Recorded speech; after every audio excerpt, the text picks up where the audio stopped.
So, what I want to talk about is vanity, which I think affects us all. So, when I got home from the hospital, I was really, really in trouble. I mean, I really couldn't walk because I was too dizzy to walk, and I would be constantly throwing up. I felt so sick. If I moved my head, I was sick. So, what I would do was avoid doing anything because I couldn't. I physically couldn't. I didn't even brush my teeth every day because just getting up and walking to the sink to brush my teeth made me sick.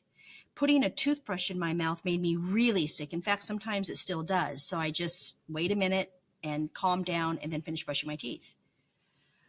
Eating anything was horrible to me. It would take me an hour, literally, to eat a slice of plain white bread because I was too sick. I couldn't take anything in. If my husband was making coffee or making dinner for himself, the scent of it about sent me through the roof. I had to, it was horrible. It was horrible. So all I could really do was lay there and just stare at one thing and not move. Plus, I just didn't feel good, so I slept a lot, which was understandable. So it was really, really, really hard. So something like just waking up in the morning and having to sit up for a minute was a major production. And for a good 2 years, I'm working on 3 years, it's still hard, but let's say about 2 years, a little over 2 years, the mornings haunted me because I knew it was time to start all over. And the last week, I'm feeling better about this. Maybe the last few weeks. But I didn't want to get up because I knew it was going to start all over again. And in the beginning, for at least 2 years, I really didn't want to get up because I knew I was going to be sick. And when you're sick for a week or so, okay, but when you're sick for a long period of time, it gets old and you're scared and you don't want to do it.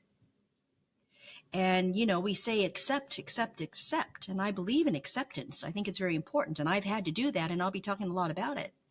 But it doesn't mean that that it's easy. So in the beginning, my husband and my best friend, who was very strong, they would take me out for a walk. And we'd go in the wheelchair and I'd have to go to the park. And I didn't want to go. I wanted to stay home in bed because I felt horrible, which nobody understood. But I had to go. I couldn't just stay home. I mean, I needed to get out and my brain needed to start functioning. But it was really hard. And I would sometimes get out of the wheelchair and hold on to it and walk slowly for a few steps and then go sit back in the wheelchair again. And I remember my husband would say, take one more step, take one more step. But sometimes I just couldn't. And sometimes I did.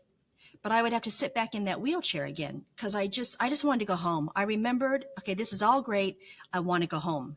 The only good thing was that there was a lot of fresh air because we live in the marina. So it helps with nausea. If you're ever nauseous, don't be in bright light. Put a cool washcloth on your head and get to some cold air as fast as you can. That helps. But I was there, and my friend was not going to not let me go. So between the two of them, I was going.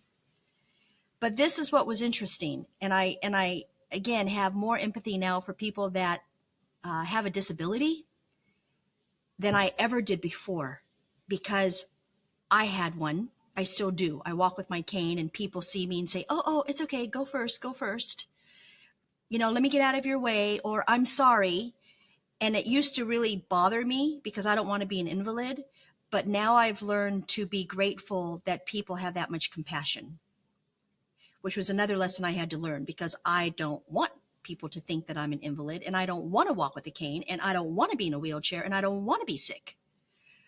But I've had to learn to appreciate that there are people out there in the world that really do have compassion and accept that right now I do have an issue. I don't know how long it's going to last.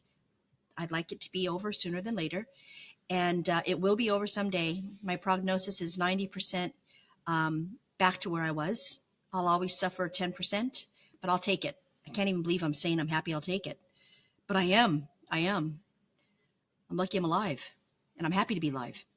So we're walking in the marina, not walking, they're walking, I'm in the wheelchair, and people are looking at me.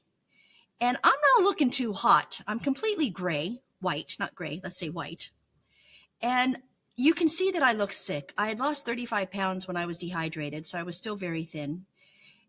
And I don't know what these people thought I had, and I could probably guess, but I'm not going there.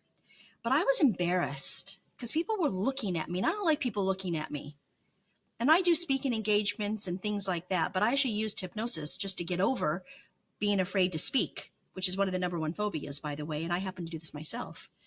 But there's a whole reason behind all that, but I don't like this people looking at me, which has been one of my lessons. I have to learn that it's okay for people to look at me because I'm just like everybody else, and I'm not unworthy and deserving.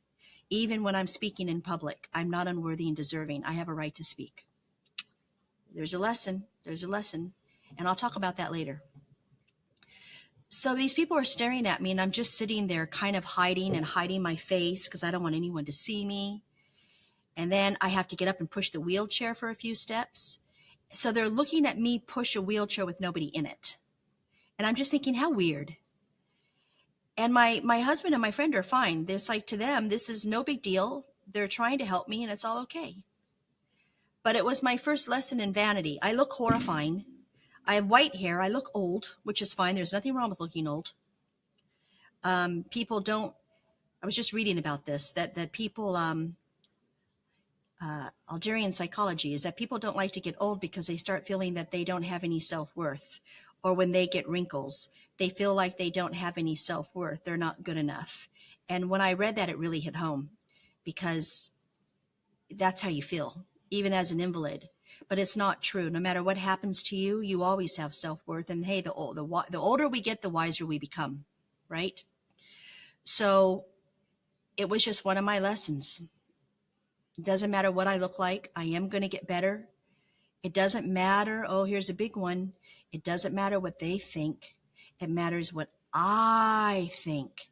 I know that I'm not feeling well. That's what matters. And I don't have to judge myself as it's wrong to be an invalid, because it is just something that happened in my life. And I'm going to get through it. And right now I'm having a really hard time, but I'm going to make that okay and accept what is. It's happening. There's nothing I can do about it at this stage. So I can even catastrophize my thoughts and be miserable. And let's not forget, your outer reality is a reflection of your inner reality. So I'm sitting here thinking people think I'm crazy and there's something wrong with me, but really they're just looking at me because they're kind of curious what's going on. And I'm not exactly young, but I'm not 80. So it's kind of like a youngish person in this wheelchair. And they probably had a lot of compassion. But I was so busy being humiliated and letting my vanity take over that I thought they were thinking something that I bet they weren't. It doesn't matter what I think. I'm sorry, it doesn't matter what they think. It matters what you think. And we have to accept difficult situations and make it okay. And it doesn't matter what we look like. None of that matters. That's just vanity speaking. We are worthy and deserving no matter what. This is really an important lesson. It's one that I've had to learn over the last 3 years to the point where I never expected to. So I'm really hoping that you take this to heart.